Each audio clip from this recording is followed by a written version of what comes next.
Eu fiz algo diferente, no sentido de colocar um estudo de caso para vocês, para que vocês começassem o raciocínio dietoterápico por meio de um estudo de caso. Então, ao invés de eu fazer, como eu tenho feito até então, de primeiro dar aula, depois fechar com o estudo de caso, ou um estudo dirigido, dessa vez, considerando que vocês já trazem uma certa bagagem de diabetes mellitus, por conta de disciplinas anteriores, então o meu intuito não é exatamente, né, fazer aquela abordagem da fisiopatologia, porque isso já foi talvez bastante discutido com vocês em aulas anteriores, até as aulas que vocês estão tendo hoje no 5º semestre, então eu quis fazer algo que vocês até experienciassem um pouquinho essa bagagem que vocês já trazem, e aí, diante da dietoterapia, né, considerando muitas vezes a contagem de carboidratos, os efeitos desse paciente em relação a alterações metabólicas que porventura poderão acontecer, e considerando também os micronutrientes. Aliás, eu vou fazer um pouquinho diferente, então eu vou começar falando do estudo de caso, e depois nós vamos entrar na aula de diabetes, para eu poder buscar ali pontos importantes, para vocês já fazerem esse alinhamento aí, tá? Então, desse estudo de caso, né, foi dado um caso, onde o paciente internada procura o pronto-socorro, melhor dizendo, com um diabetes descompensado, identificado aí pela glicemia de 535 miligramas por decilitro, então é uma paciente de diabetes tipo 1, há 25 anos, e ela procura, então, o PS, apresentando as seguintes queixas: visão turva, sudorese, aumento de apetite, da sede e do volume urinário. Então, só por aqui, sem que eu olhasse o exame de glicemia de jejum, eu já começo a perceber que a paciente está descompensada, porque essa é bem a tríade do diabético: aumento do apetite, que é chamado polifagia, aumento da sede, que é chamada polidipsia, e aumento do volume urinário, que é chamada poliúria. Então, quando a gente fala em poliúria, nós estamos pensando aí numa diurese de acima de 3.500 ml nas 24 horas. Além disso, também a perda de peso, o hálito cetônico, que é característico também, né, o odor que é aquele cheiro de maçã, né, aquele maçã que já deteriorada, então aquele cheiro, hálito cetônico, né, de que está em processo de catabolismo mesmo, até de massa de gordura corporal, né. Além disso, na internação ao exame físico, foi visto que a paciente está desidratada, emagrecida, anictérica, febril, então aqui a gente tem aí uma temperatura de 37,5, com uma PA de 130 por 90 milímetros de mercúrio, e frequência cardíaca e respiratória normais. No ato da internação, ela traz os exames, que está dando lá 325 miligramas por decilitro, ela já estava com alteração glicêmica, um sódio de 130 miligramas por decilitro, que, se a gente for considerar o normal de sódio, ele começa com 135, mais ou menos, né, dependendo da faixa que o laboratório nos oferece, é mais ou menos essa faixa, tá? E no dia seguinte, né, depois que, quando ela entra, eles fazem os exames, e aí vem os exames aqui, considerando, né, os 535 miligramas por decilitro, confirmando todos esses dados clínicos da paciente, os sintomas, o sódio mais baixo ainda, então a paciente aqui, ela pode estar apresentando aí um pouquinho de edema, porque quando o sódio está baixo, é porque ela tem aí um volume que está diluindo, né, esse total de sódio, um potássio normal, o normal é de 3,5 a 5 miligramas por decilitro, ela está com 3,5, uma ureia e uma creatinina alterados, então a ureia, o normal é 50, está com 64 miligramas por decilitro, e uma creatinina de 1,4, o normal é 1,2, que na verdade não dá para a gente falar que ela tem uma doença renal crônica, né, então é muito pouco essa alteração, ainda que uma das causas da falência renal seja realmente o diabetes, mas aqui não dá para a gente colocar como um diagnóstico também de doença renal crônica, porque é uma pouca alteração, e poderíamos confirmar mais com o exame de clinas de creatinina naquela urina de 24 horas, e também, obviamente, quando o potássio também está alterado, né, que demonstra aí bem essa queda da filtração glomerular.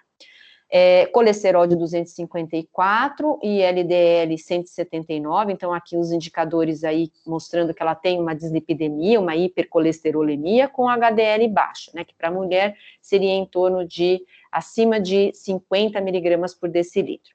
E o que nos chama bastante atenção é o nível de leucócito. Então, essa leucocitose aí mostrando 20 mil milímetros cúbicos. Normal de leucócito no sangue, ele fica entre 3 mil a 11 mil, a depender do laboratório.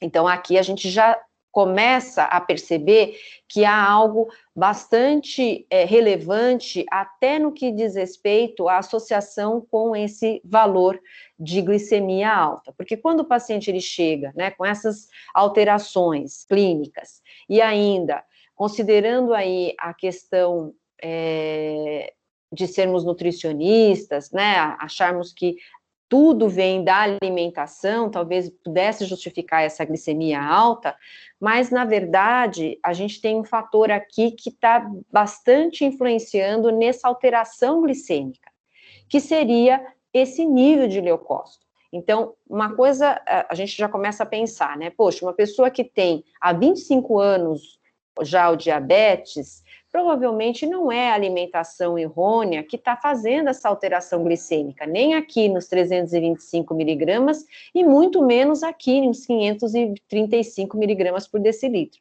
Então, nos chama atenção dizendo que provavelmente não é essa alimentação, ou nem tampouco o fato dela não estar adequada aí o nível de insulinoterapia. Provavelmente está sendo influenciado pelo valor de leucócito, está sendo influenciado pelo valor de leucócito, que influencia no quê? Na representação desse processo infeccioso que ela está. Porque, inclusive, isso mostra nesse nível febril, né? Então, aqui, se eu tivesse sem essa parte aqui, tivesse só com essa, eu já começaria a pensar que existiria aqui alguma alteração a mais do que somente uma ingestão inadequada aí dessa alimentação, né? Quando a gente pega, então, um paciente com uma alteração nesse nível de leucócito, muito provavelmente tem a ver com o quê? Quando existe um aumento de um processo inflamatório, ele estimula a liberação de cortisol, de glucagon, que acaba tendo o papel de ativar a liberação de glicogênio estocado no fígado. Então, enquanto ele não melhorar uma antibiótico-terapia adequada aí, esse nível de leucócito, ou seja, esse processo infeccioso, ele não vai conseguir melhorar o nível de glicemia.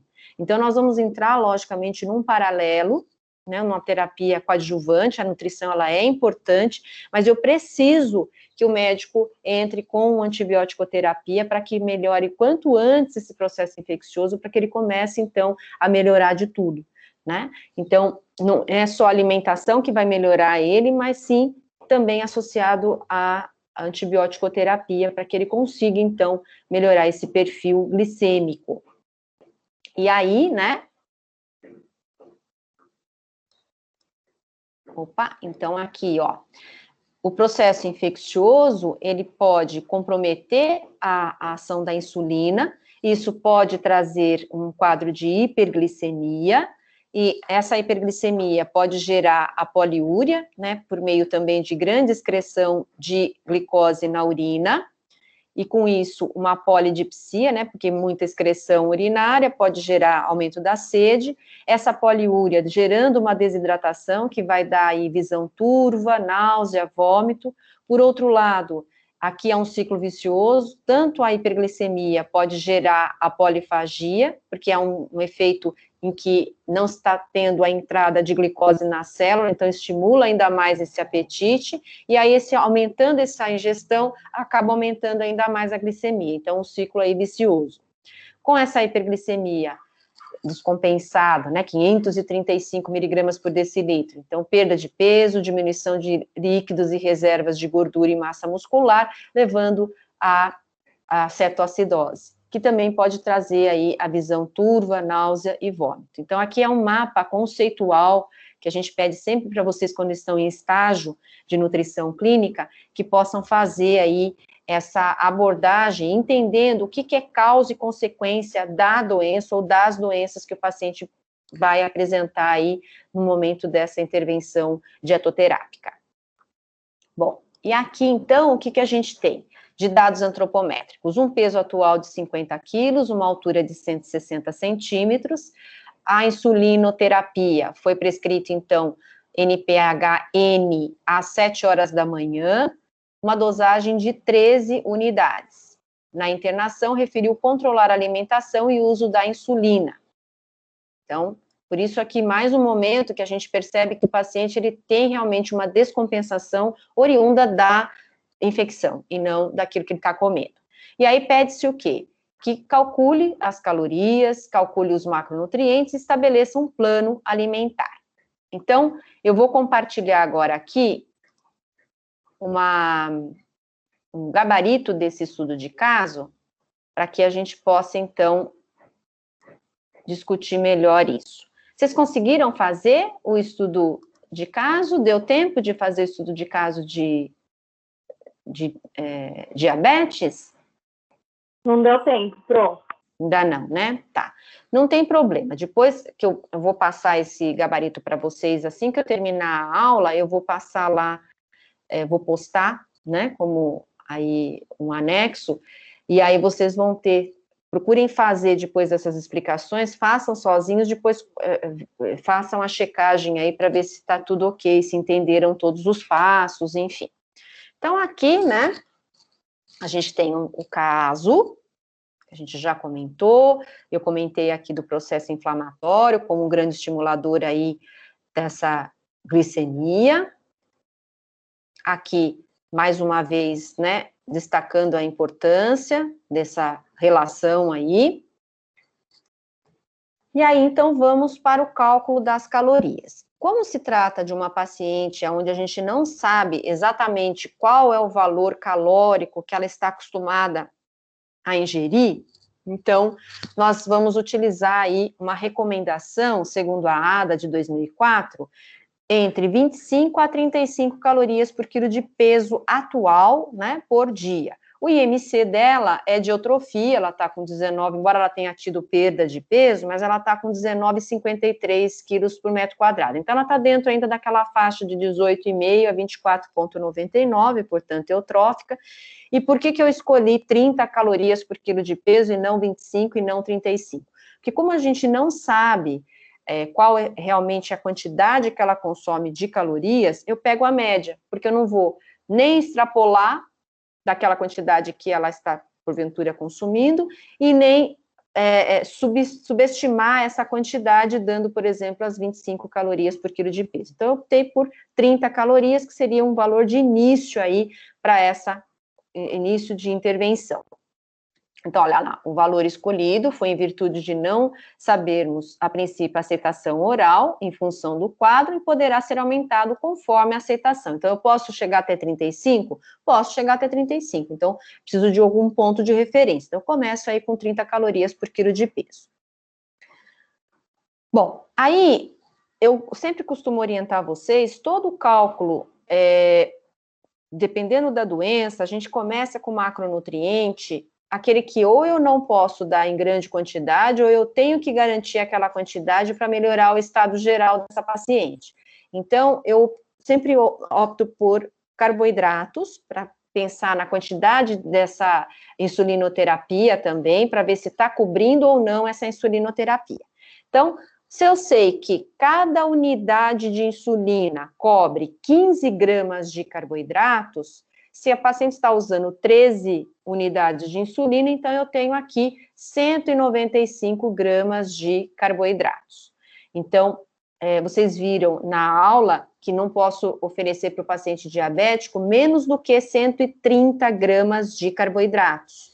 Então, essa questão de achar que o paciente diabético, ele não pode comer carboidrato, low carb, né, uma quantidade muito pequena, não vale.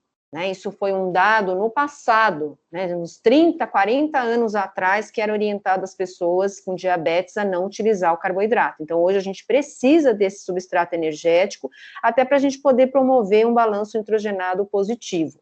O que eu tenho que me preocupar em relação à escolha desse carboidrato? O índice glicêmico, e pensar na sacarose. Então, embora hoje a sacarose ela seja liberada para o paciente com diabetes, a gente precisa ver, primeiro, para quem que nós vamos liberar. Será que meu paciente ele é orientado suficientemente para ele ter essa responsabilidade dele colocar essa sacarose dentro da alimentação ou não, né? Então, há uma responsabilidade muito grande passar para o paciente, olha, o senhor pode comer doce. Então, eventualmente, tudo bem, né? Vai comer um docinho, ou outro vai numa festa, um evento, enfim. Mas colocar para ele que ele tem liberdade para comer o doce, a gente precisa de ter um pouco de cuidado, porque a depender do paciente, ele vai comer muito mais do que esse 5% que é liberado aí de sacarose para o diabético, e ele vai começar a ter alteração glicêmica. Por quê? Porque se trata de um alimento de alto índice glicêmico, né? E uma outra questão também, que eu acho que na hora da gente montar aí o cardápio, esse plano alimentar,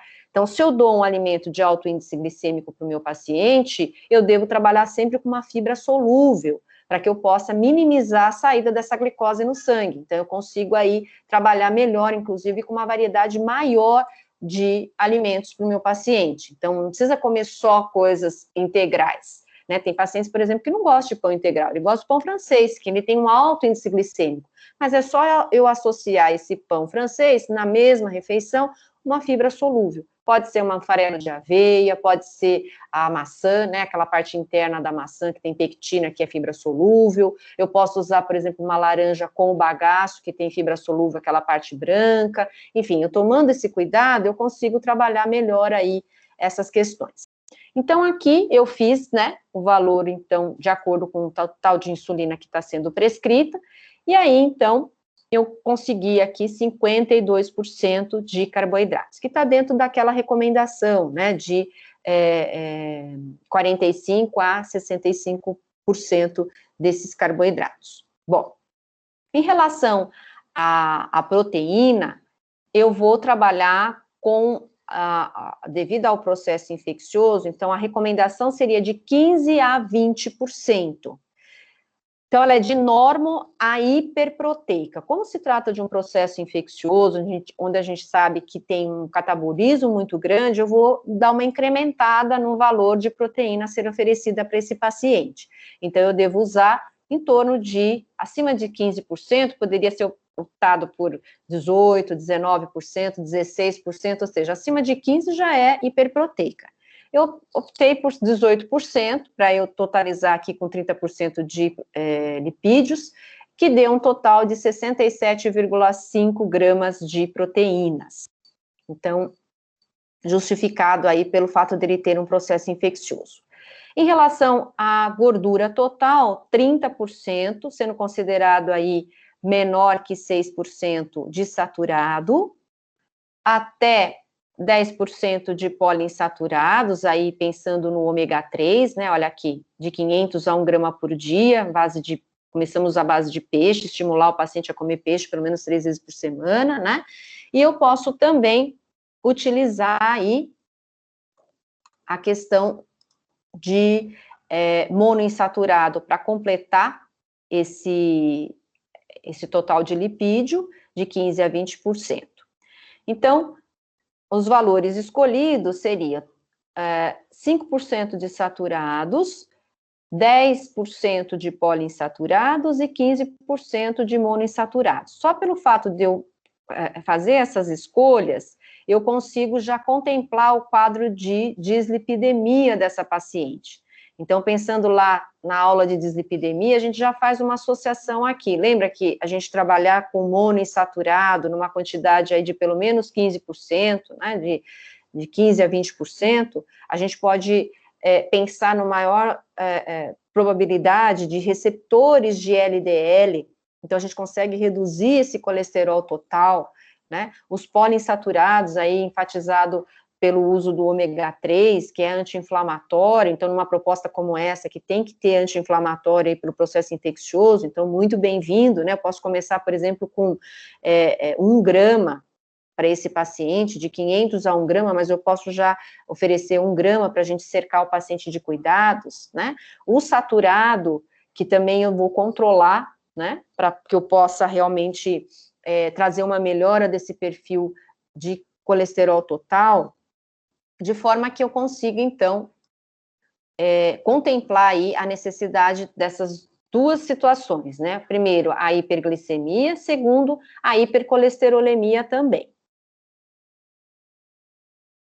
Bom, aí vamos pensar na questão do uso da insulina e qual o horário que seria considerado o pico de ação.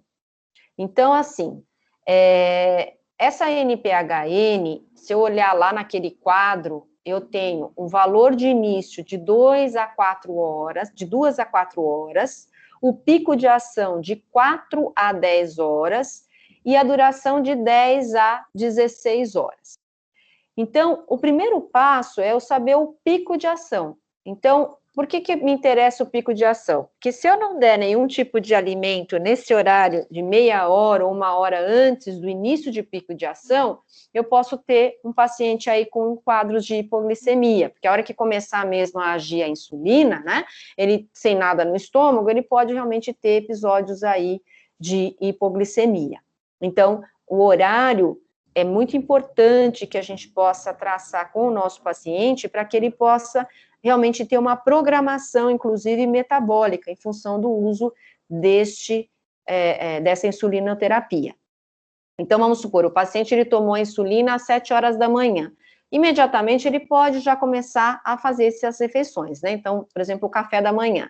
Se o pico de ação vai começar a partir de 4 horas, então seria 7 horas da manhã, 7, 8, 9, 10, 11. 11 começa o pico de ação. Então, eu vou começar a trabalhar aí com uma refeição às 7 horas, depois entre 10 e 10 e meia, que seria meia hora ou 1 hora antes do início do pico de ação, então o lanche da manhã, e a partir daí, a cada 3 horas, até chegar no último horário, que seria o horário da ceia, para que ele também não tenha aí um período muito grande sem se alimentar. Então, o jantar foi às 19 horas, a ceia às 22 horas, provavelmente nessa ceia, procurar oferecer alimentos que não tenham uma alta estímulo de glicemia, né? Então, a gente acaba usando aí, normalmente, um iogurte, um alimento que é mais rico em proteína, ainda que eu possa dar junto um biscoitinho, uma bolachinha, mas procurar dar mais ênfase no alimento que tem baixo índice glicêmico, que no caso aí a gente opta muito pelo o leite, ou o iogurte, ou uma fatia de queijo, enfim, uma orientação de alta, a gente pode falar, inclusive, da fatia de queijo. No hospital, acaba sendo um pouco mais difícil. No hospital, a gente acaba usando mais mesmo, ou é o leite, né, leite batido com alguma fruta, ou café com leite, ou o iogurte, tá? Para que ele não tenha hipoglicemia noturna. Dentro de recomendações gerais, então, nós vamos enfatizar o uso do sódio, né, então, aqui até 2.000 miligramas por dia, que aqui seria considerado o intrínseco mais o extrínseco. A hidratação de 1 ml para cada quilocaloria oferecida, que é uma forma rápida da gente memorizar, né, quando eu preciso hidratar o paciente, é 1 ml para cada quilocaloria oferecida, se eu preciso fazer restrição hídrica, de meio ml para cada quilocaloria oferecida. Então, aqui, o ideal seria em torno de 1.500 ml, ou 1,5 litro por dia. O cromo, ele também acaba sendo bem-vindo, vocês viram na aula, né, que ele acaba aumentando a tolerância à glicose, então a gente pode usar com picolinato de cromo, ou cromo quelado, ou mesmo usar o cromo via alimentação, né, então, de repente, numa orientação de alto, no atendimento de consultório, ambulatório, onde teria o cromo, primeiramente, antes da gente fazer uso de suplementação à base de picolinato de cromo ou cromo quelado. Eu tenho o levedo de cerveja, que poderia ser usado 1 colherinha de café, né, normalmente numa refeição que seja rica em glicose, né, que tenham alimentos ali considerados de alto índice glicêmico. Nós temos também a possibilidade de usarmos o próprio ovo, ele é rico em cromo, a carne de ave é rica em cromo, né? A banana pode ser também uma opção. Aí teríamos outros alimentos, né, os frutos do mar, mas só que nesse caso, como ela tem um valor alto de colesterol, aí já não seria o caso, né? E se a gente, então, não conseguir contemplar por meio da alimentação esse cromo, a gente vai entrar com o picolinato de cromo. Então, sempre pensar que o cromo, ele vai ter que ser usado junto com a refeição de alto índice glicêmico. O horário também é importante, porque senão ele acaba não fazendo a função importante aí que ele tem que fazer, né? Então, aonde tem refeição de alto índice glicêmico é onde eu vou entrar com a ênfase aí no cromo. Vitamina C e vitamina E, que são potentes antioxidantes, e quando o paciente está descontrolado, a gente libera muito radical livre, né? Então, toda vez que a gente tem um paciente com alteração de glicemia, ele libera muito radical livre. Então, uma forma da gente minimizar isso seria os antioxidantes, no caso aqui, vitamina C, vitamina E. No caso do uso do magnésio, além de ele melhorar o perfil lipídico, o perfil glicêmico, e ainda ele tem um papel anti-inflamatório, que também seria bem-vindo aqui nesse processo que a paciente está passando, né? E a vitamina D, né? Então, suplementar na deficiência, ela também já foi visto na literatura que melhora a glicemia e o papel anti-inflamatório aí do uso da vitamina D. Alguma dúvida até aqui, pessoal? Não, Pro. Não? Tá. Então, eu vou postar agora a nossa aula, porque às vezes, de repente, na aula acaba tendo aí... Deixa eu passar aqui para vocês.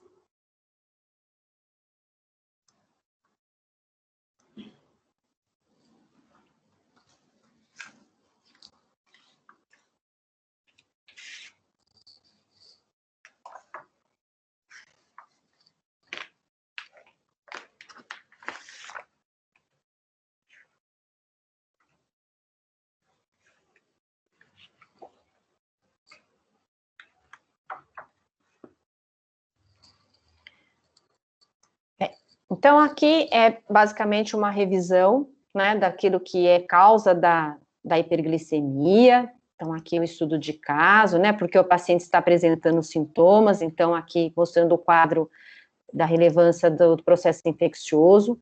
Aqui demonstrando para vocês que tanto um processo de hiperglicemia quanto de hipoglicemia, ele acaba não tendo a oferta de glicose nos tecidos. Então, isso vai fazer com que ele tenha a neoglicogênese, formação de corpos cetônicos, cetose, desidratação, né, que leva também a essa cetoacidose, podendo o paciente ter um quadro de coma. Aqui, os comprometimentos, né, então, tanto de macroangiopatias quanto microangiopatias, e também o que é bastante relevante para a nossa área é quando o paciente, ele refere que ele tem uma gastroparesia, né, que é um sintoma normalmente encontrado em pacientes que acabam tendo muita descompensação, e ele refere para nós o seguinte, que ele tem uma sensação de distensão abdominal, e o pouco que ele consegue comer, ele já sente saciado. Então, ele acaba comendo cada vez menos, né? O que é essa gastroparesia? Quando há uma diminuição da força de contração dessa musculatura do estômago. Então, ele tem um esvaziamento gástrico, processo de, digamos assim, de digestão mais lento. Então, quando o paciente ele refere isso para você, você tem que tomar mais cuidados em relação ao volume a ser administrado para esse paciente. Talvez ele tenha que realmente fracionar um pouco mais do que a gente está acostumado, né? Por exemplo, se está com 4 refeições, ir para 5 refeições, enfim, porque ele realmente está tendo aí já esse sintoma que é inerente a um diabetes que está ali, né, descompensado, tá? Então, aí, uma possibilidade da gente ajudá-lo, dando uma alimentação aí mais, digamos, leve, né, quando ele refere esse tipo de sintoma, e mesmo, né, pensando aí na questão de boa digestibilidade, mais fracionamento, menor volume, uma forma da gente controlar isso, tá? Dentro do tratamento farmacológico, então é a insulinoterapia ou o hipoglicemia antioral, que também nos chama a atenção em relação à deficiência de vitamina B12, que eu comentei na aula e vou reforçar aqui com vocês. Aqui, um quadro onde mostra os valores de glicose plasmática para esse diagnóstico de diabetes mellitus, né? Então, aqui a gente tem desde a glicemia de jejum, aí até 2 horas após 75 gramas de glicose, então aqui no caso de um teste de tolerância à glicose, né? E aí a gente tem os valores, olha lá, tolerância à glicose diminuída, enfim, né? Aqui, esse quadro, eu sempre costumo recomendar que vocês consultem lá no momento de estágio, que muitas vezes depois dessa aula, né, quando chega lá no estágio, tem um paciente diabético, aí esquece que tem que saber qual é o tipo de insulina utilizado, qual é o pico de ação, para a gente poder inserir aí a refeição meia hora ou 1 hora antes do início do pico de ação, para que ele consiga realmente cercar, né, aí com um quadro para melhora, para não ter esse perfil de hipoglicemia, né? Então, aqui a bomba de insulina, hoje os adesivos, eles são muito bem-vindos, porque o paciente, antigamente, ele acabava tendo que fazer vários picos, né, de membro superior, que a gente chamaria de destro, que é para identificação aí dessa glicemia capilar, e aí conseguir controlar, né, alinhar o valor de glicose com a insulinoterapia. Então, a depender do paciente que está muito descompensado, no ambiente hospitalar, pode ser de 3 a 8 vezes por dia feito aí o destro, né? E hoje, esses medidores de leitura digital que são portáteis, eles são precisos, hoje o paciente ele acaba tendo uma qualidade de vida até melhor, né? A atividade física, ela é bastante bem-vinda para esse controle, só que também existe aí um papel do nutricionista em relação ao tipo de atividade física que esse paciente está fazendo e em qual momento que ele tem ou não necessidade de colocar aí o carboidrato, para ele não ter picos de hipoglicemia durante essa atividade física. Então, se for uma atividade de curta duração e de baixa intensidade, né, então até meia hora dando uma caminhada, antes, uns 30 minutos, 20 minutos antes dele fazer essa caminhada, é interessante que ele dose essa glicemia. Se ele estiver com uma glicemia menor que 100 miligramas por decilitro, que ele use de 10 a 15 gramas de carboidratos.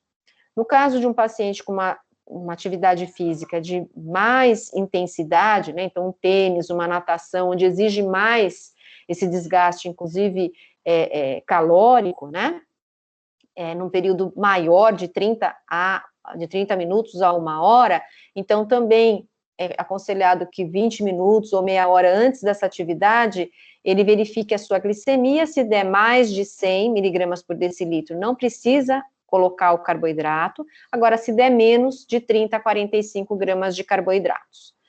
Aquele exercício de longa duração, que vai ser mais intenso e durar mais tempo, um ciclismo, né, ou vai jogar um futebol, enfim, então aqui também a gente tem as recomendações e correspondendo aí o valor de carboidrato que ele deve utilizar previamente a essa atividade física para ele não ter esses picos de hipoglicemia.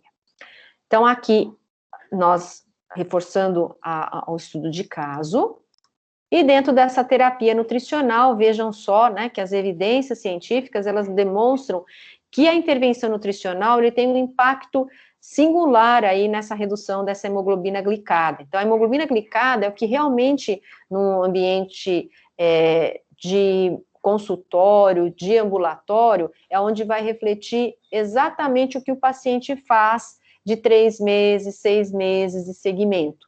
Então, a glicemia de jejum é um parâmetro, mas às vezes é aquela situação, né? O paciente, quando ele entra numa proposta, onde ele percebe que ele está sendo orientado, né, e até mesmo observado em relação a essa adesão, Então, um dia antes dele fazer a dosagem da glicemia de jejum, às vezes ele segue rigorosamente aquilo que ele deveria seguir no mês todo. Então, às vezes, a glicemia está normal e a hemoglobina glicada está alterada. O que está significando isso para a gente? Que ele não está seguindo, né? Ele está seguindo um dia antes, ele segue porque ele vai fazer o exame, ele acha que a gente só consegue ver por ali. Mas essa é a nossa carta na manga, onde vai refletir como que é o perfil dele de mês, né? O mês todo e até meses anteriores àquele que ele estava fazendo lá, seguindo a orientação, né?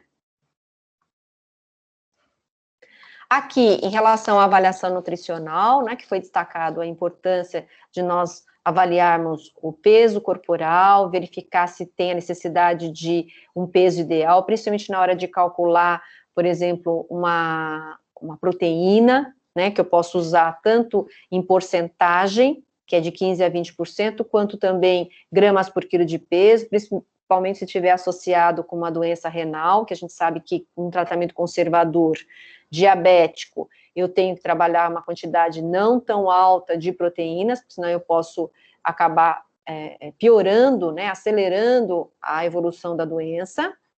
O IMC é a circunferência da cintura, e hoje a gente tem visto um parâmetro bem interessante, que é a circunferência do pescoço, para a gente notar a presença aí de resistência ou não de insulina, principalmente diabetes tipo 2 aqui no caso, né? De dados bioquímicos, é importante a gente pensar no ácido úrico, então aqui, né, investigar doenças associadas. Então, doença cardiovascular, então eu preciso avaliar o quê? Colesterol total e frações, triglicérides, preciso avaliar ácido úrico, ureia e creatinina, potássio, para a gente poder avaliar aí a função renal, né? Então, talvez até pedir mesmo um clearance de creatinina para ver como é que está isso. Que mais? Sódio também é importante que a gente investigue para a gente ver como é que está essa hidratação do paciente, né? Que mais? Magnésio, que é importante, vitamina B12 também, né? Então, o hemograma também pode refletir aí um quadro, por exemplo, de anemia, principalmente se estiver associado a uma doença renal crônica. Então, essa análise bioquímica, ela é de suma importância, uma vez a cada pelo menos 3 meses, para que a gente possa ter um perfil melhor aí para a condução dessa dietoterapia, né? Dentro dos objetivos, então, da terapia nutricional, então, primeiro, né, alcançar e manter os resultados metabólicos, então eu preciso garantir uma glicemia adequada e um perfil lipídico também adequado, prevenir as complicações agudas e retardar as crônicas. Então, o que é prevenir essa complicação aguda? Que ele não tenha nem hipo, nem hiperglicemia, né? Manter ou atingir o peso razoável para adultos e crescimento e desenvolvimento para as crianças e adolescentes. Então, diabetes tipo 1, que é mais comum em criança e adolescente, o que eu devo fazer em relação a esse acompanhamento, né? Quais os parâmetros que a gente deve acompanhar esse paciente para que ele tenha também esse resultado mais positivo aí dentro desse acompanhamento nutricional.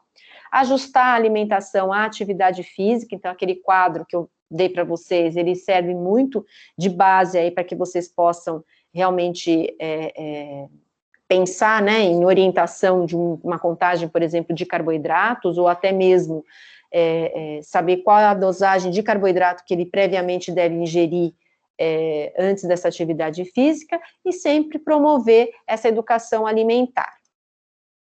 O fracionamento, a gente acaba usando mais de 5 a 6 refeições por dia.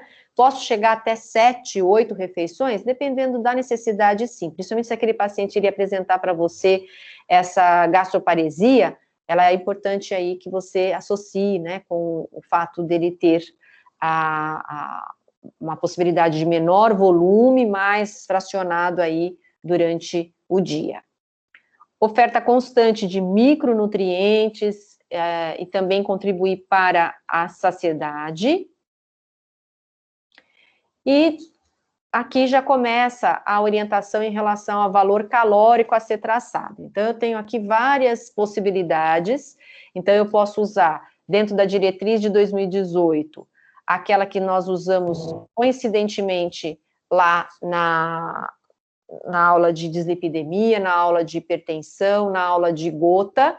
Então, de 25 a 35 calorias por quilo de peso para os pacientes eutróficos, de 20 a 25 calorias por quilo de peso para os pacientes com sobrepeso e obesidade, e mais do que 35, ou maior ou igual a 35 calorias por quilo de peso para pacientes desnutridos, baixo peso, né?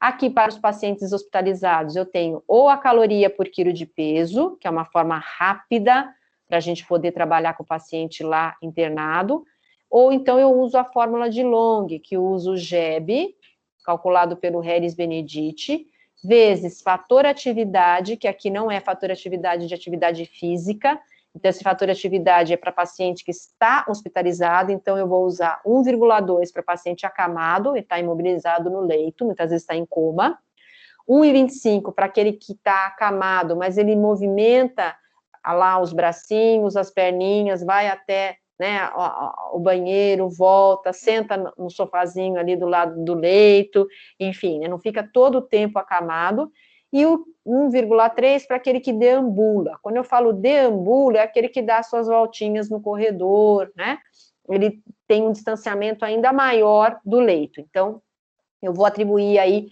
1,3 por dia de fator atividade, né? Pensando aí nessa atribuição do cálculo de calorias. E o fator injúria, caso você tenha um paciente que ele tem, por exemplo, ele está internado no hospital porque ele vai fazer uma cirurgia, ele está internado no hospital porque ele está fazendo um tratamento oncológico. Então, aí, a depender, né, dessa situação, eu tenho uma relação de fator injúria que eu vou atribuir. Então, por exemplo, na prova, se precisar de fator atividade e fator injúria, eu vou disponibilizar para vocês qual é o valor exato de fator injúria que vocês deveriam atribuir aqui, tá? No caso da Sociedade Brasileira de Diabetes, né, então a gente tem em 2002 a recomendação para os obesos, olha lá, de 20 a 25 calorias por quilo de peso, os eutróficos de 25 a 30 calorias por quilo de peso e o baixo peso de 30 a 35 ou mais calorias por quilo de peso. Então, a gente tem várias referências aí, várias recomendações, vai depender mesmo de qual a situação que o meu paciente se encontra. Aqui as recomendações que nós já referimos, né, falando aí da questão da sacarose, da questão do carboidrato que não pode ser inferior a 130 gramas, em relação aqui que eu quero chamar a atenção de vocês, a frutose, aqui eu não estou me referindo à frutose proveniente de fruta, eu estou me referindo àquela frutose que vem na adição de alimentos industrializados, porque aquela que é de adição, que é colocada em alimentos industrializados, ela acaba tendo uma maior síntese de glicogênio hepático e uma diminuição da resposta glicêmica, né, principalmente em diabetes tipo 2. Então, a gente acaba tendo aí, muito bem-vindo o uso da frutose proveniente de frutas, porém, né, a gente está até colocando aqui, ó, de 2 a 4 porções por dia, sendo que pelo menos uma delas seja fonte de vitamina C, por considerarmos um papel antioxidante aí para essa paciente, ou para esses pacientes, melhor dizendo, né? A relação de contagem de carboidratos versus insulina, então, lembrando aí que a recomendação de insulina é feita pelo médico, então, ele acaba utilizando, né, essa possibilidade de usar uma dosagem de insulina e, de acordo com a unidade de insulina, ele pode cobrir de 10 a 20 gramas de carboidratos. Então, para a gente poder ter um valor fixo, não ficar nessa variação, né, eu posso usar 15 gramas. Para cada unidade de insulina, 15 gramas de carboidrato. Aí eu não esqueço mais, né?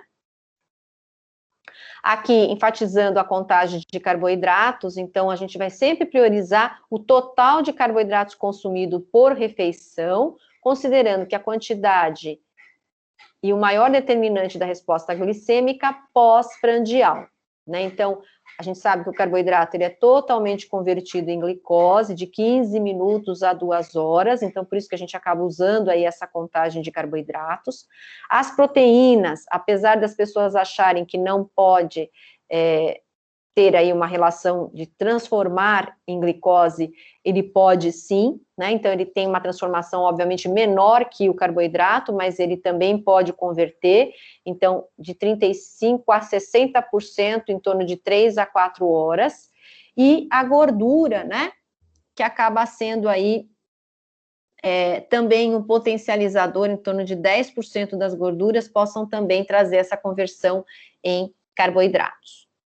Desculpa, em glicose, né? Aí, aplicando a contagem de carboidratos, eu deixei, pessoal, para vocês aí um material complementar, talvez não dê para ler todo, enfim, mas eu gosto sempre de dar esse material complementar para a vida profissional de vocês e para os estágios. Então, todo esse material que eu disponibilizo nas aulas, que não dê tempo de ler tudo exatamente agora, né? Porque é claro que eu vou pedir na prova aquilo que foi dado na aula, né? Mas é um material bem rico, bem gostoso dessa leitura, né, disponibilizado aí pela Sociedade Brasileira de Diabetes, para que vocês possam ter mais segurança na hora de indicar a conduta dietoterápica, que possa orientar em relação à leitura de rótulos, né? Então, por exemplo, quanto a essa leitura de rótulos, é interessante falar que na hora dele comparar um alimento com o outro, né, que está lá dizendo que ele é rico em fibras, então eu posso pensar o seguinte: se ali no rótulo daquela embalagem daquele produto que diz que é rico em fibras for acima de 2,5 gramas de fibras por porção, ele é considerado realmente rico em fibras, né? A gordura, que a gente também preconiza, principalmente para controle de peso de pacientes, então, aquele valor de gordura, até 5 gramas por porção, seria considerado também adequado para ele poder utilizar. Então, às vezes eu tenho pacientes nessa época que gostam muito de panetone, né? A gente está chegando próximo da época de Natal, a gente fala próximo, parece que, né, já começou, mas está correndo tão rápido, né, o tempo, a gente acaba já vendo aí nas prateleiras o panetone, e o paciente, ele vem, ele gosta de panetone, ele quer comer, enfim, né? Então, eu oriento eles a, na hora de fazer uma análise dos rótulos, verificar aquele que menos ter a quantidade de gordura, né, principalmente gordura saturada, óleo de palma, né, enfim. Então, até 5 gramas seria considerado um alimento razoável aí, para que ele possa usufruir, né, desse panetone. Às vezes não vou conseguir encontrar 5 gramas, mas próximo, pelo menos, de 5, no caso dos panetones, seria considerado mais adequado, porque às vezes a gente vê aí rótulos com 15 gramas, 12 gramas, então, quanto menos, melhor, né? Então, seriam aí as recomendações importantes. Aqui a tabela de contagem de carboidratos, eu disponibilizei no material que eu coloquei como complementar, para vocês também terem esse conteúdo aí. Tem mais variedades aí de alimentos, né? E aplicando a contagem de carboidratos. Então, levar em conta o total de carboidrato consumido por refeição, né? Então, quanto que é o total da refeição? Então, eu tenho a condição de ver o total do dia e vou dividir nessas 5, 6, 7 refeições no dia. Lembrando que uma maçã, ou meio pão francês, ou um copo de leite, cada um deles tem em torno de 15 gramas de carboidratos, que é uma forma deles conseguirem quantificar aí. Então, aqui um exemplo de um café da manhã: 2 fatias de pão integral ou 4 torradas integrais, que dá um total de 24 gramas de carboidratos. O leite, 250 ml, ou um iogurte natural, tem 12,5 gramas de carboidratos. Uma colher de sopa de cacau em pó, 3 gramas de carboidratos, e 2 fatias de queijo Minas ou 2 fatias de queijo mussarela, nada de carboidrato. Então, com tudo, dá 39,5 gramas de carboidratos, que aí dividido por 15, dariam 3 unidades de insulina ultra rápida. Então, às vezes é uma forma também rápida aí do paciente fazer esse cálculo, caso ele use aquela bomba de infusão de insulina, né?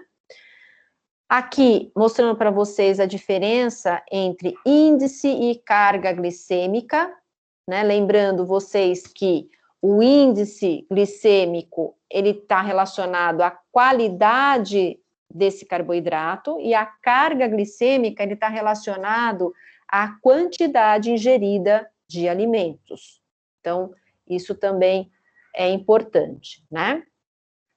Então, se eu tenho um paciente que gosta, né, de comer o pãozinho francês, eu sei que esse pão francês, ele está lá na lista, abrindo a lista como um dos alimentos de maior índice glicêmico, é só eu ter a preocupação de minimizar essa glicemia com ou uma proteína, né, ou uma fibra solúvel, como está aí, né, então fibra solúvel a gente pode pensar até na leguminosa seca, enfim, é uma forma da gente minimizar, né, ou colocar um azeitezinho naquela refeição, porque o alimento com gordura, ou a preparação com gordura também minimiza um pouco essa saída de glicose no sangue, então são formas, estratégias aí que a gente dá para o nosso paciente, para que ele possa ter uma alimentação gostosa, variada, e sem que ele extrapole nessa quantidade de glicemia, né? Então, aqui é uma tabela de índice glicêmico, então, menor que 50, baixo, de 55 a 70, médio, e maior que 70, alto. E de carga glicêmica, menor que 10, baixo, de 11 a 19, médio, e alto, acima de 20. Então, aqui, ensinando, né, a calcular a carga glicêmica, eu tenho que pegar o valor de índice glicêmico, multiplicar pelo valor de carboidrato e dividir por 100. Então, se a gente pegar a melancia, o que a gente vê? Que ela tem um índice glicêmico alto, olha aqui, ó, acima de 70. Mas ela tem uma carga glicêmica baixa, né? Porque a carga glicêmica deu aí um total de... que aqui tá meio apagadinho, 4,3, então deu menos que 10, que seria considerado aí adequado, né? Os fatores interferentes, então a gente tem a questão da digestibilidade desse carboidrato, o processamento, então eu comento até a questão de orientar o paciente na hora de fazer a massa, né? Que ele coloque uma consistência mais al dente, porque quanto mais molinho, mais fácil digerir e absorver, e aí pronto, já subiu lá o índice glicêmico. Então, mais al dente. Vamos supor, a batata, temperatura também tem a ver com índice glicêmico, né? A batata, a gente sabe que ela tem um alto índice glicêmico, mas se eu faço aquela salada de batata, que ela tem uma temperatura mais gelada, aquela salada de batata com ovo, maionese, ela tem um índice glicêmico menor, né? O grau de maturidade de frutas, então se eu pego a banana, eu vejo ela numa tabela de médio índice glicêmico e vejo ela num alto índice glicêmico. O que está diferindo aí? Sendo que é a mesma fruta. É o grau de maturidade. Então, se o paciente ele vai optar por alguma fruta, não precisa comer aquela fruta muito madura, não precisa ser verde, mas também o ideal é orientar o paciente a utilizar uma fruta não tão madura, tá? Para a gente controlar esse índice glicêmico. Quanto aos edulcorantes artificiais, então, aqueles que são, obviamente, aprovados pela Anvisa, eu sempre peço para o meu paciente ele fazer um rodízio dos edulcorantes, e especialmente usar mais dentro desse rodízio a estévia, que a princípio é extraído de planta, e a sucralose, que também a gente não vê tantos efeitos deletérios assim, pelo menos uma quantidade pequena. A questão do uso do edulcorante é que às vezes eles fazem uso de muita quantidade, né? Até eu costumo falar que às vezes usa ao invés de gota, jato, e não é para usar, né? Ele tem que colocar aquela quantidade, se ele tem o poder de adoçar 300 vezes acima do que é o açúcar, ele não precisa usar tanto quanto ele usaria, por exemplo, de açúcar. Então, 1, 2, 3 gotinhas, né, para adoçar ali uma bebida, normalmente bebida que o paciente tem mais resistência a consumir, que seria sem açúcar, né, que eu quero dizer, por exemplo, um suco de limão, um suco de maracujá, né, o próprio café, que aí acabaria dificultando ainda mais essa ingestão sem nenhum tipo de açúcar, né? Em relação ao consumo de álcool, então, sempre junto com alguma refeição, então, num evento, né, o ideal é que ele consuma junto com uma refeição, porque também, né, a bebida alcoólica em jejum, ela acaba inibindo a glicogenólise e aumentando a neoglicogênese. E aí, obviamente, ele passa a ter quadros de hipoglicemia, né?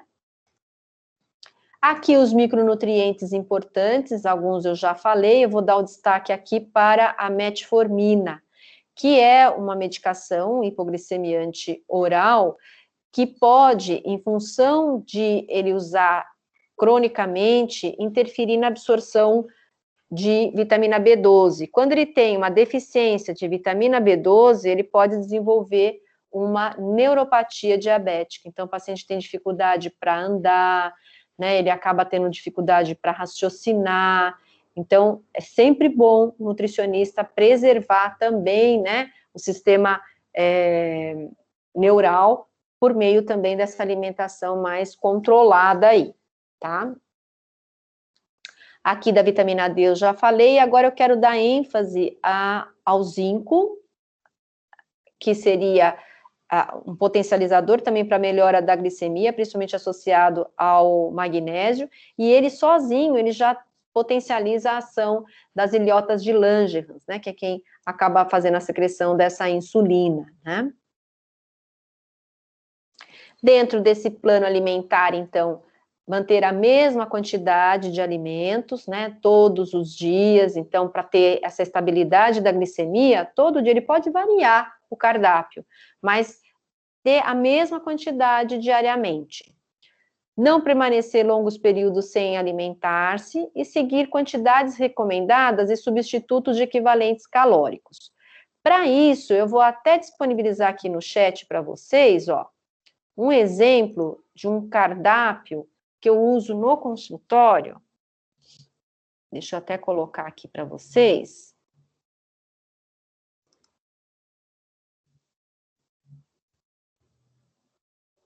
Para vocês terem uma ideia, né, do que seria, o que seria dado aí para esse paciente.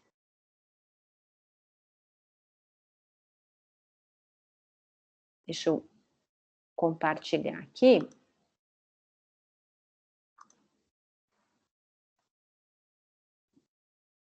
Só um momentinho.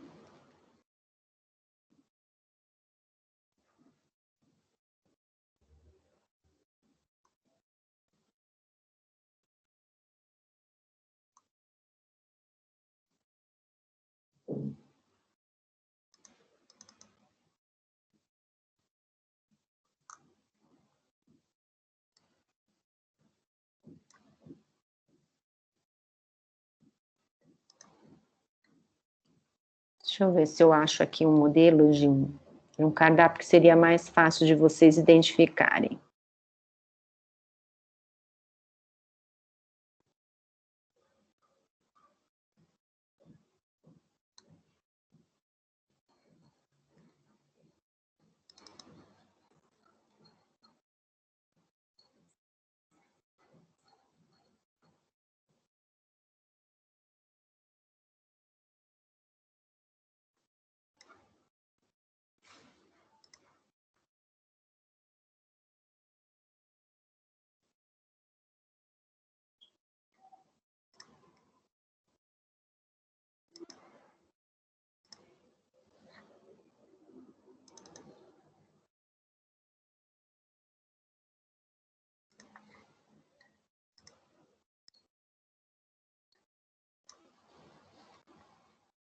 Alguma dúvida até aqui, enquanto está compartilhando aqui? Não, Pro. Ó, eu compartilhei aqui um modelinho de um cardápio que seria interessante sempre atribuir, né, o valor calórico. Então, de um lado, existe aqui, eu coloquei aqui um cardápio de 1.600 calorias. Então, de um lado, do lado esquerdo, tem lá o alimento, não, por exemplo, meio copo americano de leite, né? Ou do lado direito, o substituto equivalente calórico. Aqui não é equivalente de carboidratos, mas calórico, para vocês sentirem um pouquinho como uma sugestão de modelo aí para vocês trabalharem no consultório, ambulatório. Então, ele tem a mesma quantidade de calorias, tanto usando de um lado quanto do outro, e aí ele tem a fonte, né? Se é proteína de um lado, a outra também é proteína, se é fonte de cálcio, a outra é fonte de cálcio também, enfim, para ter essas duas opções aí. A mesma coisa com o pão francês, com a margarina, né, com a fruta, e assim sucessivamente. Conseguiram identificar aí?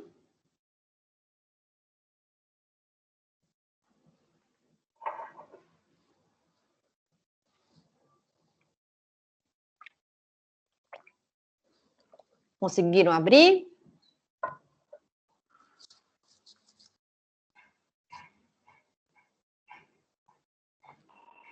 Tô abrindo, Pro. Tá. Vou esperar um pouquinho para ver se vocês têm dúvida.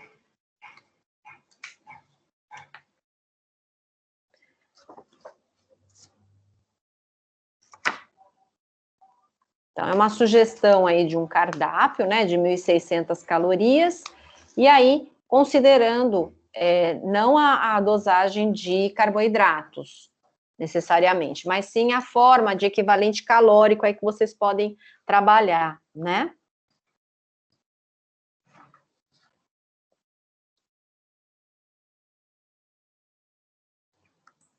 Bom, em relação, então, ainda a esse plano alimentar, adaptar os horários de acordo com o pico de ação da insulina, então aí o cuidado, né, de estar trabalhando aí de meia hora a uma hora antes do início do pico de ação, e prever um lanchinho noturno para evitar essa hipoglicemia noturna. Então aqui, pensando nesse lanchinho noturno, pensa num iogurte, ou num copo de leite, né, ou uma fruta, algo que possa não trazer aí um alto índice glicêmico, para que ele possa realmente controlar melhor essa possível hipoglicemia noturna. Se o paciente toda noite, né, ele está tendo hipoglicemia noturna, então uma forma da gente minimizar isso é também conversar com o médico para ver que se ele pode utilizar uma insulina aonde o pico de ação aconteça de manhã, né, porque aí ele já tem uma refeição ali do café da manhã para poder minimizar esse tipo de sintoma, tá? Aqui falando dos mitos e verdades, né? Então, aqui, carnes em geral, queijos e ovos não possuem açúcar, por isso podem ser consumidos à vontade? Não, né? Então, apesar de não serem fontes de carboidratos, esses alimentos são ricos em proteínas e gorduras que, se consumidos em excesso, também pode ser convertido aí em glicose. Então, a gente precisa tomar cuidado, além de ser, muitas vezes, rico em colesterol, né, e podendo aumentar aí o peso corporal. Para reduzir o carboidrato do pão, basta deixá-lo fora da geladeira por 1, 2 dias, e assim a pessoa com diabetes poderá comer à vontade, sem que a glicemia se altere. O pão ou qualquer outro cereal fermentado, não tem nada a ver, né? Ele vai alterar, sim, a glicemia. Então, o máximo que a gente poderia orientar o paciente em relação a isso seria o quê? Pedir para ele comprar, por exemplo, o pão francês, que a gente sabe que tem um alto índice glicêmico, e deixar no congelador. E aí, da noite para o dia, ele coloca, depois de congelado, né, ele passa para a parte de baixo, ou tira da geladeira, né, de forma que no dia seguinte ele consuma esse, por conta desse amido resistente que acabou se formando, ele tem um índice glicêmico mais baixo do que se ele consumir o pão francês, lá fresquinho, da padaria, né? Uma forma da gente minimizar também esse índice glicêmico. E aqui está mostrando aí para vocês a importância do estudo de caso, né? Pensando aí na questão de orientá-los, né? Quanto à importância da gente associar os exames bioquímicos com as alterações que porventura ele tenha clinicamente, que às vezes antes da gente olhar o exame bioquímico, a gente já vai ver que ele tem aí algumas alterações, né, metabólicas, e aí sim eu vou propor, enquanto nutricionista, para melhora desse perfil de glicemia, né? Em relação a diabetes, alguma dúvida?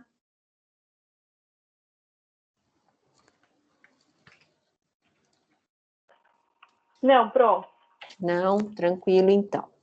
Então, agora eu quero fazer A mesma coisa que eu fiz com diabetes, eu quero fazer com os outros dois assuntos, né? Referente aí a parte de ICC e IAM, para que vocês tenham também essa oportunidade aí de esclarecer as dúvidas.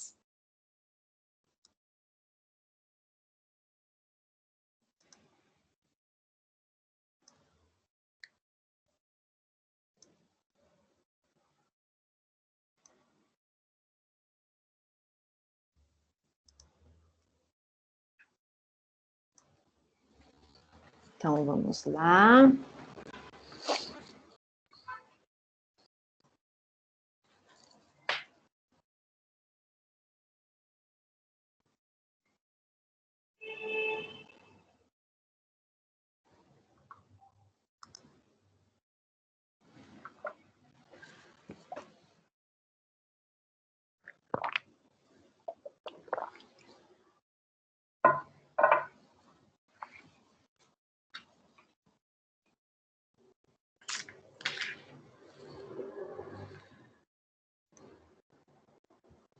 Bom, em relação à insuficiência cardíaca congestiva, a nossa grande preocupação é o nível 4 dessa insuficiência cardíaca congestiva. Por que o nível 4? Que é o momento em que o paciente, ele passa a ter aí muitas questões relacionadas aos efeitos deletérios da própria doença, né?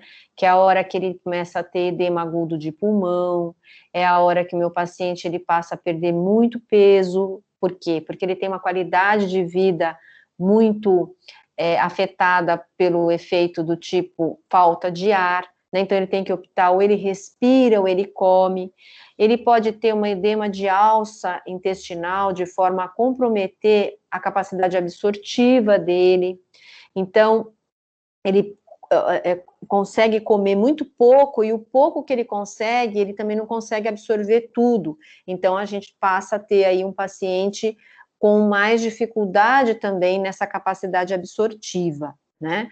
Normalmente, aqui, considerando, né, a gente começa aqui falando da definição, da fisiopatologia, do diagnóstico, do tratamento no SWAY, como uma forma de fazer a abrangência da fisiopatologia para vocês, mas o que vai realmente me direcionar para essa conduta dietoterápica é o efeito, né, disso no momento em que ele vai tendo uma piora dessa função cardíaca em função dos efeitos colaterais. Então, a gente tem, né, segundo a Sociedade de Cardiologia, nós temos 4 níveis de insuficiência cardíaca, onde no primeiro nível ele está assintomático, no segundo nível ele começa a apresentar já alguns efeitos, ainda que leves, mas já começa a apresentar, mas ele só vai descobrir a fase 1 ou fase 2 se ele for fazer um teste de esforço, se ele for fazer um exame mais específico.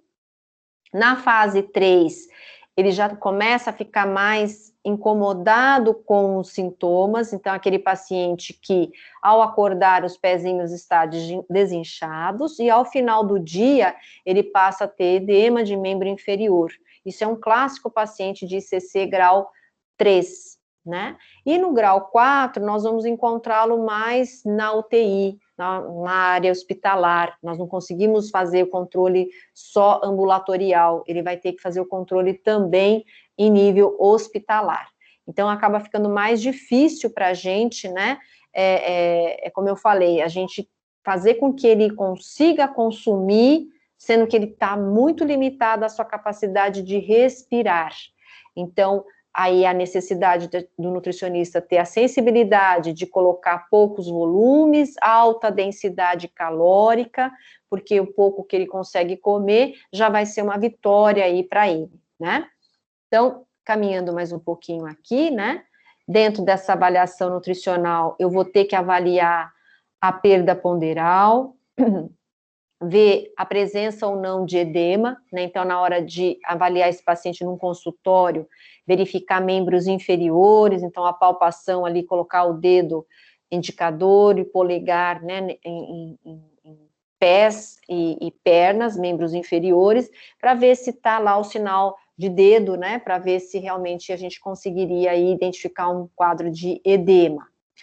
São pacientes que muitas vezes em face, como eu falei, de uma dispneia, né, que é essa falta de ar e muito cansaço, e às vezes até uma plenitude prandial precoce por causa da distensão causada pelo edema de alça intestinal, ele passa a comer cada vez menos. Então, isso também pode propiciar aí um maior cuidado que o nutricionista tem que ter e até a viabilidade desse paciente usar, por exemplo, um suplemento proteico calórico, que é o momento em que ele vai provavelmente aí ter essa necessidade para não ter uma perda maior ainda de peso do que ele poderia ter, né? Então, aqui dentro de dietoterapia, manter ou recuperar o estado nutricional, né, evitar essa perda de peso, favorecer o equilíbrio eletrolítico, reduzir o edema, prevenir depressões de potássio. Então, quando eu falo aqui em redução de edema, eu tenho que, se eu, em face de visto um quadro de edema, ou internado ou não, eu tenho que controlar quem? Sódio, e tem que controlar o líquido. Então, talvez, em face de um edema, eu faça uma restrição hídrica, que é aquela recomendação de 0,5 ml por cada quilocaloria oferecida. Porque se eu não conseguir contribuir com o uso do diurético, que vai estar lá para drenar esse quadro de edema, eu vou piorar ainda mais a situação do meu paciente. Então, uma forma de promover esse equilíbrio hidroeletrolítico é também controlar a água e os líquidos que o paciente, porventura, vai fazer o uso aí, tá? E, lógico, né, corrigir as deficiências nutricionais. Dentro de calorias, conforme o estado estado nutricional do paciente, então, eu vou pensar muito nessa densidade calórica, então eu posso até seguir aquela recomendação que nós já falamos aqui, de calorias por quilo de peso, 25 a 35 calorias para casos de eutrofia, né, acima de 35 para casos de baixo peso, mas eu posso utilizar também por meio de cálculo do GEB, o cálculo de GEB que seria aí pelo Harris-Benedict, né, vezes um fator aí, atividade, né, então a necessidade da terapia de nutrição enteral, então eu posso usar essa via oral, primeiramente, aqui as sugestões de 3 exemplos de suplementos que a gente pode utilizar por ter muito valor calórico e proteico, né?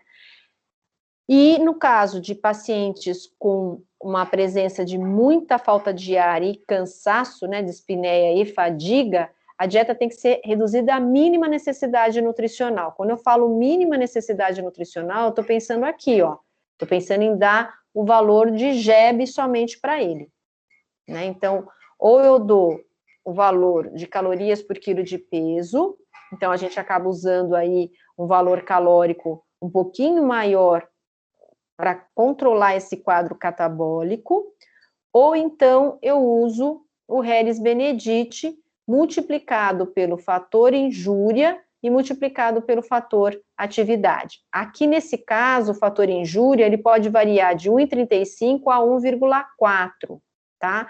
Ah, mas o meu paciente, ele tá muito dispneico, né? O meu paciente, ele tá com muito cansaço. Então, se ele conseguir consumir o metabolismo basal, eu já tenho que me dar por feliz, né? Porque isso, de uma certa forma, vai fazer com que ele consiga comer, ainda que minimamente, a oferta calórica, mas ele consegue contemplar e pelo menos a manter o seu peso atual, né? Ou melhor, o seu estado nutricional, porque nem sempre o peso também está refletindo a realidade, né? Porque quando a gente tem paciente demasiado, às vezes o peso, ele está ali mascarado pelo edema. Isso a gente não pode se esquecer também, né? Em relação a proteínas, é de 15% a 20%, então a variação é de 0,8 a 2 gramas se o paciente estiver muito desnutrido. Os lipídios de 30% a 35%, sempre preferindo aí as gorduras insaturadas, então poliinsaturados, no caso aí o ômega 3, e monoinsaturados, então pensar na saciedade também, cuidado com alimentos e preparações muito gordurosas, porque isso talvez também pode trazer uma saciedade precoce. Carboidratos de 50 a 55% do VET, atenção para hiperglicemia, porque porventura ele possa usar alguma medicação que pode ter como efeito colateral a hiperglicemia, ou alguma doença que pode trazer esse quadro de hiperglicemia, eu tenho que tomar cuidado. Então, doenças que podem trazer a hiperglicemia, diabetes e também a doença renal crônica, né? Quanto à restrição de sódio, principalmente enfatizado no caso de paciente edemaciado, e aí pensar, né, na aceitação dessa dieta hipossódica, então, poxa, ele não está conseguindo consumir os alimentos porque está sentindo muita falta do sal, então eu posso orientá-lo a utilizar lá o salzinho de ervas, mudar um pouquinho o sabor desses alimentos com a inclusão de fruta na alimentação, ou até estimular o paladar mais agridoce, né, de uma forma que ele possa ser atraído para essa alimentação. Quanto ao potássio, se ele estiver usando o diurético furosemida, ele pode ter quadros de hipocalemia, só que se ele estiver usando diuréticos do tipo espironolactona ou trianterene, ele pode ter aumento desse potássio. Então, vai depender da dosagem que está sendo usada, eu tenho que sempre estar monitorando aí por meio desse valor, né, de potássio no sangue. O cálcio e o magnésio, a depender do tipo de diurético, ele também pode estar sendo esfoliado, né, excretado aí em nível urinário. Então, é importante também que eu monitore cálcio iônico, magnésio, né, cálcio total, para que eu perceba aí a necessidade, às vezes, até de fazer uso de um suplemento desses micronutrientes. Lembrando que o cálcio, ele estimula, né, a contração muscular, o magnésio, ele é um vasodilatador, ele é anti-inflamatório.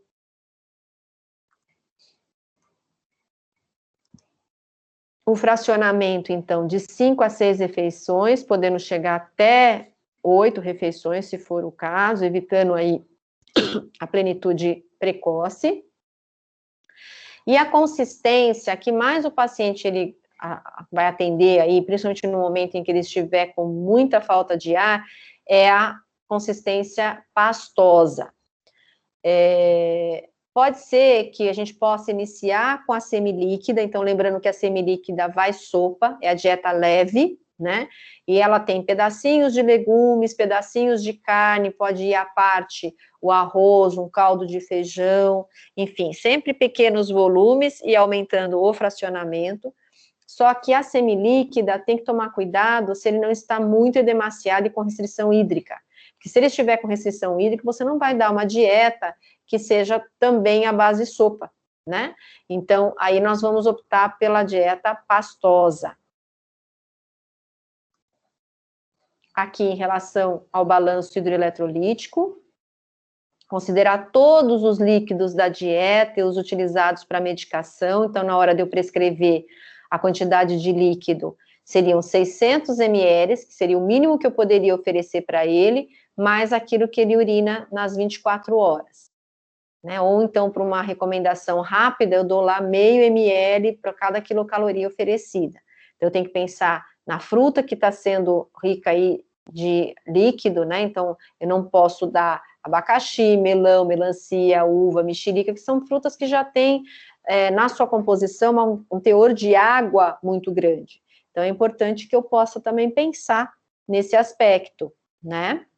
Para que eu não extrapole, aí às vezes não extrapola no café com leite, na água que vai com a medicação, mas dá muita fruta que tenha o líquido para ele, né? Então, é isso que a gente tem que controlar também, né? Aqui, o que preferir e o que evitar e controlar numa restrição hídrica. E como conclusão, né? A alimentação, a gente vai ter que fazer mesmo uma análise bastante rigorosa e holística para que a gente possa ter esses benefícios esperados.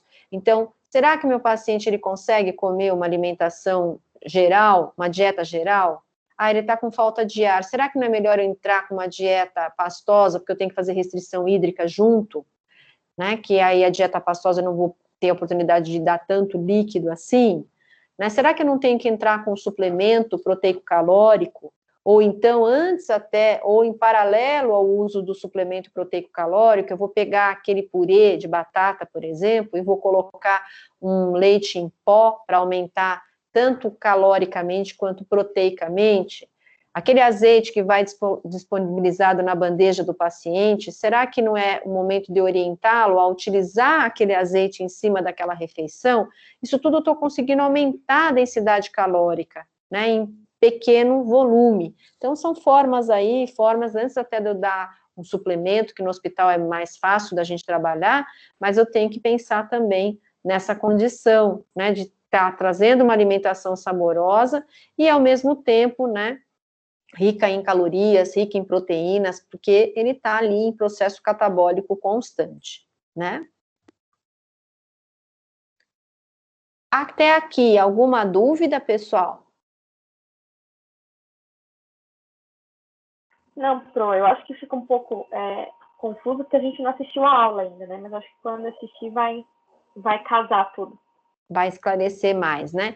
Essa é uma aula que ela não é tão longa, né? Por isso que eu até acabei associando com a aula de hoje, a aula de diabetes, porque essa aula ela tem 20 slides, né? Então é uma aula que tem no máximo aí meia hora de duração. E a aula de IAM, ela também é uma aula curta. Então são duas aulas curtas dentro dessa proposta que a gente tem aí de 4 horas aulas, né?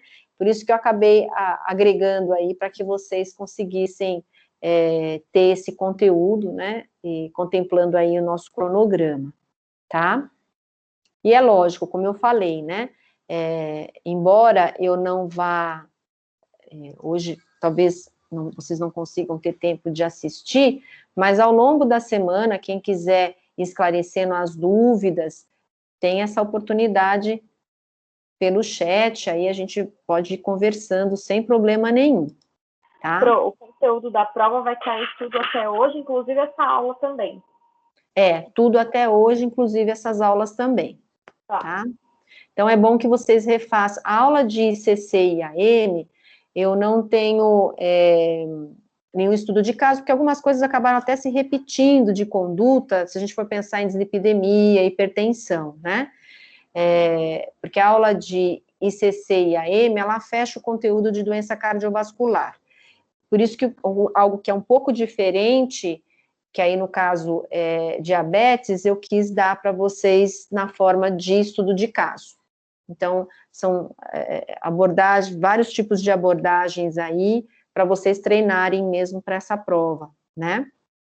Essa prova, ela é muito parecida com aquilo que vocês vão visualizar lá na prova final, porque ela vai ter provavelmente um estudo de caso, bem no esquema que a gente tem feito aqui, né? Se eu pedir, por exemplo, uma interpretação de um exame bioquímico, sempre vai ter o valor de referência do lado, então não precisa ficar decorando. Se eu pedir que faça um cálculo de Harris-Benedict, vai ter a fórmula para vocês utilizarem, se vocês precisarem de fator atividade, fator injúria, peso ideal, tudo isso vai ser fornecido, tá? Além disso, a prova também, ela vai contemplar alguns exercícios diretos relacionados aí a micronutrientes. Então, qual é a função daquele micronutriente naquela situação, né, naquela doença? Uma função que poderia ser de preservar, né? Quais são os alimentos fontes daquele micronutriente? Qual é o nutriente que ele pode ser deletério para determinadas doenças? Então, isso seria interessante vocês identificarem. E até eu sempre costumo orientá-los a fazer um quadro resumo da aula.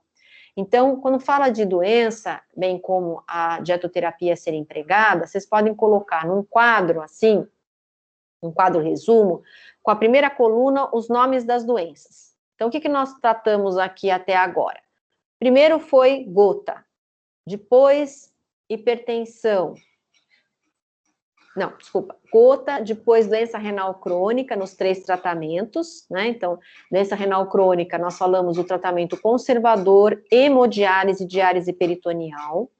Então, coloca lá, né? Gota, doença renal crônica, os 3 tratamentos. Depois, o módulo de doença cardiovascular, que a gente tem dislipidemia, hipertensão, ICC, IAM, e fechando com ou diabetes.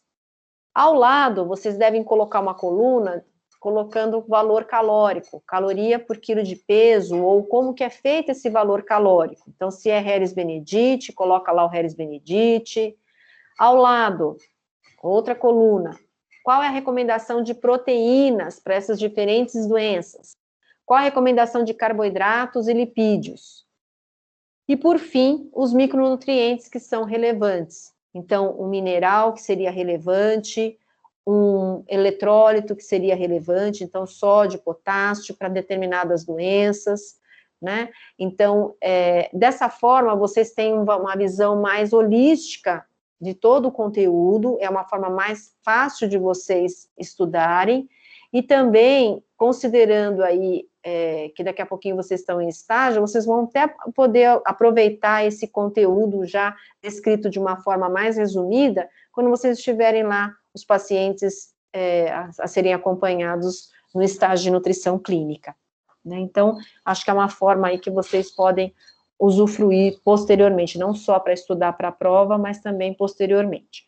O que cai, veja só, o que cai nessa prova não vai cair na prova final, porque eu divido mesmo o conteúdo em 2 momentos, para que não seja acumulativo e vocês não tenham muita coisa para estudar, né? Então, vamos até aqui, o que vai cair? A partir de dietas hospitalares, aquela consistência de dieta, dieta modificada, dieta de rotina, classificação quanto ao aumento e diminuição dos nutrientes, então, hipolipídica, hiperproteica, hipoproteica, para quem se indica. Eu deixei também com vocês um material que fala da composição das dietas de rotina, então, o que seria permitido, o que seria evitado. Então, vocês têm também lá, né, essa composição aí que eu disponibilizei logo no início do semestre, enfim, né, então, vocês tiveram aí a oportunidade de fazer vários estudos de caso, né, vários exercícios, que acho que é interessante vocês refazerem, até para ver se não tem nenhuma dúvida, e vão ser exercícios de múltipla escolha e um estudo de caso que vocês vão calcular aí, de acordo com essas recomendações, né, de acordo com o que a gente já falou aqui, tá? Qual que vai ser o horário da prova? Então, eu, no princípio, Karen, eu estava pensando em colocar as 2 primeiras aulas só, mas eu vou deixar as 4 horas de prova. Então, vai começar, eu vou mandar o link, que vai ser respondido no Forms, né? Eu vou mandar o link às 7h30, mais ou menos, para vocês, mas a prova oficialmente vai começar às 7h45, e eu vou deixar até 11h30, para que vocês tenham essa oportunidade aí de fazer essa prova. Tá bom. Tá bom? E aí, eu vou ter que disponibilizar o material de mal de Parkinson e doença de Alzheimer nesse dia, para que não fique também, né, faltando aí esse conteúdo, porque agora, até o final do ano, vai ser corrido, e logo a gente tem outro feriado, né, dia 2/11 é outro feriado aí que a gente tem.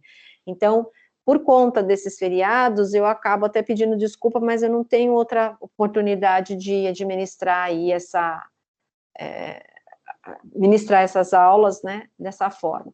Mas o que a gente pode fazer?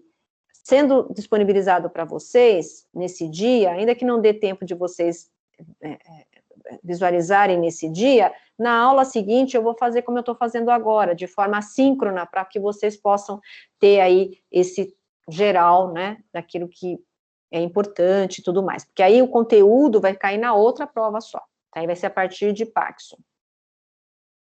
Tá bom, pronto.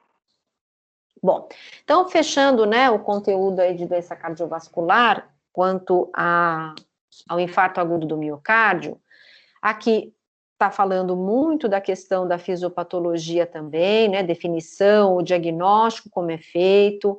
Então, eu disponibilizei um SWAY para vocês terem essa visão, para a gente não ficar pegando tempo aqui da aula para falar de fisiopatologia, até porque é uma revisão mesmo que eu quero que vocês façam. Aqui, dentro dos objetivos dessa dietoterapia, então é um paciente que vai estar internado provavelmente no hospital. Eu não vou receber um paciente infartado num consultório, no ambulatório. Pós-infarto, se ele quer, por exemplo, um acompanhamento para que ele reduza o peso, porque esse peso alterado é o que levou muitas vezes à possibilidade dele ter tido um infarto, aí sim, nós vamos controlar e até prevenir novos infartos. Mas, a priori, eu não devo, né, obviamente, ter esse paciente aí em acompanhamento longitudinal, sendo que é um processo agudo, né? Então, o infarto é uma necrose no músculo cardíaco. E ele, quando ele chega a dar entrada no pronto-socorro e apresentar os primeiros alterações aí, identificado aí pelas enzimas alteradas, ele vai para a UTI, e lá é que nós vamos cuidar dele. Então, todo cuidado é pouco, né? Até falei na aula para vocês, que até a forma de você se dirigir ao paciente, o acolhimento que você tem que fazer com ele no momento em que você for passar a visita, porque o coração é um órgão muito emocional, né? Então, às vezes, o médico até proíbe que se faça visita que possa emocionar esse paciente, porque ele vai estar repaginando a vida dele, né? Muitas vezes ele teve aquele susto de forma a ele achar que ele ia morrer, né, é uma sensação muito ruim, né, parece que a morte bateu na porta mesmo. Muitas vezes o paciente que é aquele que é extremamente, que não tem adesão, né, irreverente, aquele paciente que não toma remédio, aquele paciente que não controla nada, em face de um infarto, ele acaba ligando aí um start para que ele comece a se cuidar. Ele começa a repaginar a vida dele em relação ao hábito alimentar, né, ao uso da medicação correta, e depois desse período de internação, ele vai em busca desse acompanhamento que é no nosso lá consultório, no nosso ambulatório, enfim, tá? Mas em vigência desse infarto, que ele está lá internado na UTI, né? Então, eu vou avaliar o estado nutricional, provavelmente na UTI, eu não vou ficar fazendo antropometria, até porque eu nem posso ficar manipulando muito esse paciente. Talvez eu possa usar um instrumento de triagem, que é quem vai dar para mim a resposta se ele tem ou não risco nutricional. Vou diminuir a sobrecarga cardíaca, vou impedir com que ele tenha arritmias cardíacas até com a temperatura que eu devo oferecer esses alimentos. Então, temperaturas muito quente ou muito fria pode estimular um nervo que passa atrás do músculo cardíaco, chama-se nervo vago. Então, eu não posso fazer com que meu paciente tenha o que a gente chama de estimulação vagal. Essa estimulação vagal leva ao quê? A arritmias cardíacas. Por isso que a gente tem que tomar cuidado também em relação à temperatura que a gente pode oferecer para esse paciente, tá? Vou evitar com que ele tenha distensão gástrica e constipação e flatulência em virtude do uso de alguns medicamentos que possam trazer como efeito colateral esse tipo de situação para ele.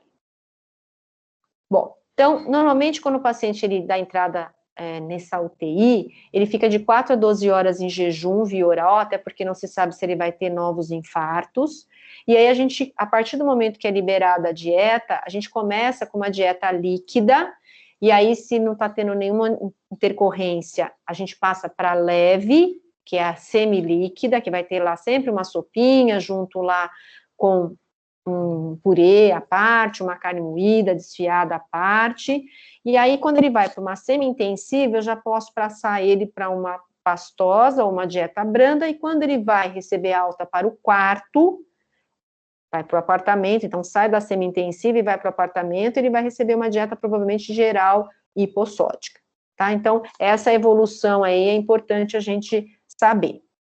Em relação a calorias, a gente usa muito aquilo que a gente já tem pronto lá no hospital, então, com relação à consistência, né, a dieta de rotina, ela acaba sendo aqui, a gente acaba usando dentro dessa evolução nutricional, né, evolução da dieta, e E aí eu vou também poder trabalhar aí, vamos supor, se eu tenho um acompanhamento lá no meu consultório, no meu ambulatório, com aquelas recomendações de calorias por quilo de peso.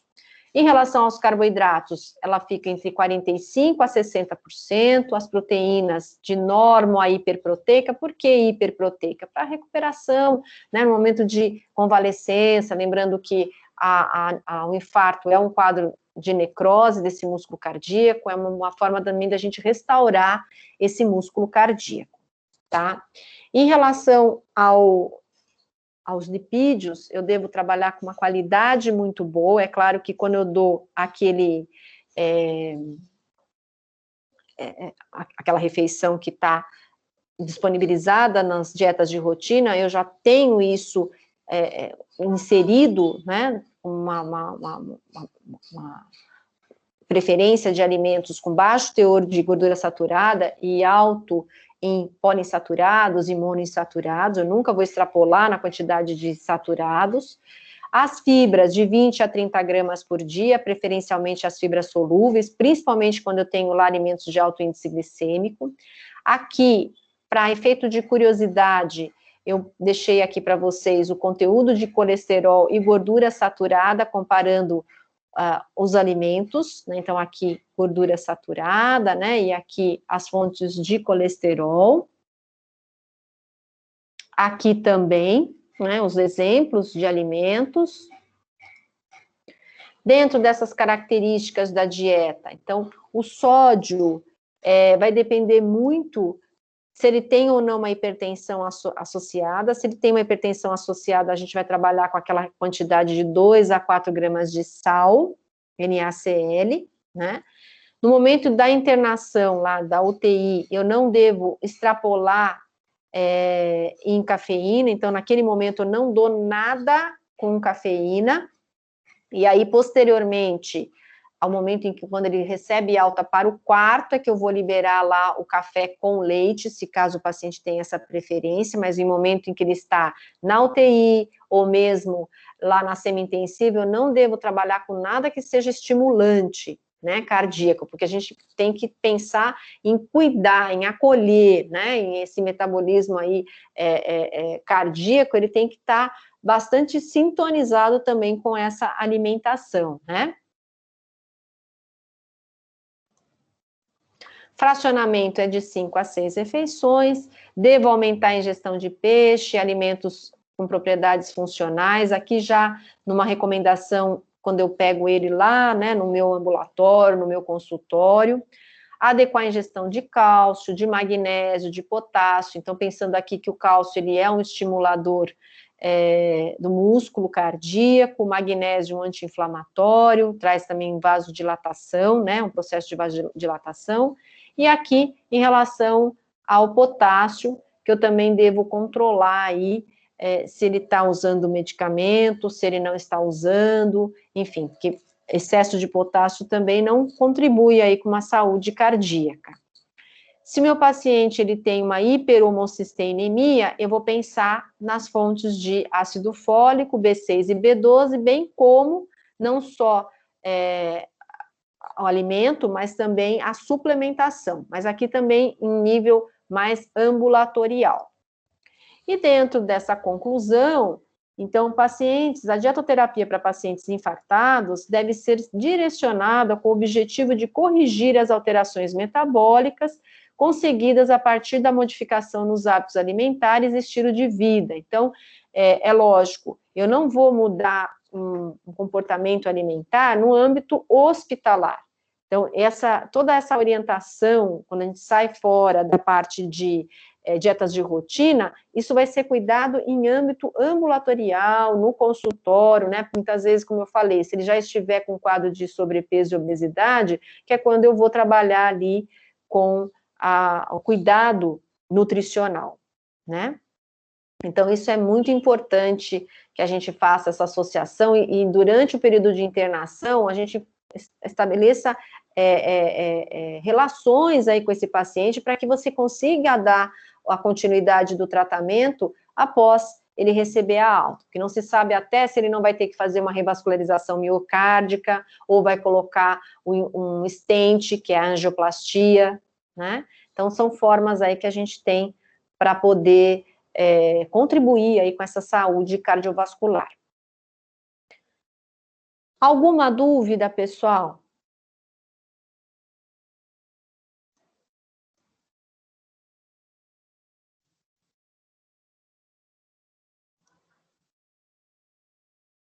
Nenhuma dúvida.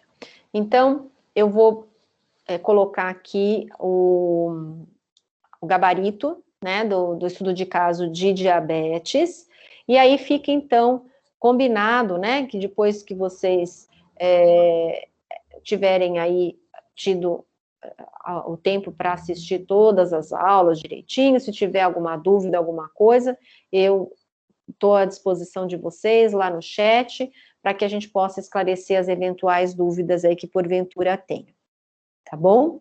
Então, boa semana para vocês. A próxima aula, então, é prova, ainda que eu vá postar para vocês o conteúdo de doença de Parkinson e Alzheimer, mas nós vamos, a partir das 7h45, né, começar a prova até às 11h30, que é o horário que vocês vão ter aí para a realização dessa prova, tá bom? Estou à disposição, uma boa semana para vocês, e como eu estou gravando essa aula, eu vou transformá-la aí, vou baixar, né, e eu vou transformar para postar no YouTube, e aí eu peço, né, que as aulas que forem disponibilizadas no YouTube, que vocês não divulguem essas aulas além de vocês, né, que tem esse cuidado aí no caráter ético e tudo mais, tá bem?